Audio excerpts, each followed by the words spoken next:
আসসালামু আলাইকুম। হঠাৎ একটা জিনিস চোখে পড়ল। মাল্টা গাছগুলোর পাতা শুকায় যাচ্ছে হঠাৎ। পরে লক্ষ্য করে দেখি গোড়া একদম শুকায় সাদা হয়ে গেছে। ৬-৭ দিন আগে বৃষ্টি হয়েছিল। আমি ভাবছি যে মনে হয় আপাতত পানি লাগবে না। কিন্তু কালকে থেকে রোদের অনেক তাপ। তাপে গাছের অবস্থা খুবই খারাপ। পরে আবার পানি দিলাম। আপনারাও খেয়াল রাখবেন গাছের গোড়া যেন কোনোভাবে শুকায় না যায়। মাল্টা কমলা গাছের একটা সুবিধা আছে, সেটা হলো পানি পাওয়ার পর আবার আগের রূপে ফিরে আসবে।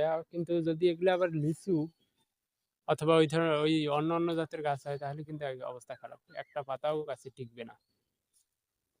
মালটা গাছ পানি পাওয়ার পর সতেজ হয়ে যাবে। তবুও পানি বিশেষ করে যারা ছাদ বাগান করেন তারা লক্ষ্য রাখবেন গাছে যেন পানি পর্যাপ্ত থাকে, আবার বেশি পানিও দেয়া যাবে না, এই বিষয়টা লক্ষ্য রাখবেন।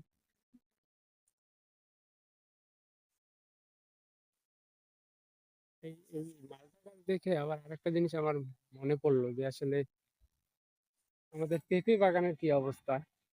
কারণ কয়েকদিন থেকে পেঁপে বাগানে যাওয়া হচ্ছে না। চলুন একটু দেখে আসি পেঁপে বাগানের কি অবস্থা। না, পেঁপে বাগানের তেমন কোনো ক্ষতি হয়নি, ঠিকঠাক। এই মালটা গাছগুলোর বেশি ক্ষতি হওয়ার কারণ একটাই, সেটা হলো গাছগুলো প্যাকেটে আছে তো। গাছগুলো অনেক বড়, কিন্তু চোদ্দ চোদ্দ সাইজের প্যাকেটে রাখার কারণে ৫-৬ দিন পর পর আসলে পানিটা দিতে হয়।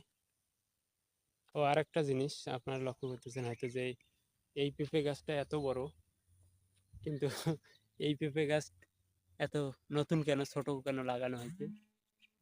দুইটা জিনিস মাথায় রাখবেন। মানুষকে কাজ করালে অবশ্যই প্রফেশনাল লোক দিয়ে কাজ করাবেন অথবা নিজে কাজ করবেন। এইটা আসলে যেটা ঘটছে, একজনকে দিয়ে ঘাস মারা ওষুধ দিছিলাম। ভদ্রলোক শুধু ঘাস না, পেঁপের গাছ সহ দিয়ে দিচ্ছে। সেজন্য আবার নতুন গাছ লাগানো লাগবে, আবার পিছায় গেল আগের গাছগুলো থেকে। আবার নতুন গাছগুলো অনেকদিন পিছায় গেল, আগের গাছগুলো মোটামুটি বড়ই ছিল, এগুলো হলো নতুন গাছ।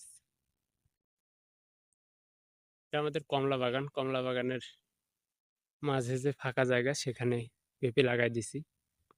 গাছগুলো যেহেতু ছোট, এদিকে অবশ্য বড় গাছ আছে। এই কমলা গাছ বড় হতে হতে পেঁপে গাছ, পেঁপের সিজনই শেষ হয়ে যাবে। ২ বছর যদি পেঁপে নেওয়া যায় ওটাই যথেষ্ট। এই যে এই গাছেও ঘাস মারা ওষুধ পড়ছিল, এই জন্য এই অবস্থা। তবে গাছটা টিকে গেছে। এই গাছটা মনে হয় চেঞ্জ করতে হবে। আচ্ছা, ভালো থাকবেন, দেখা হবে আবার অন্য এক ভিডিওতে। আসসালামু আলাইকুম।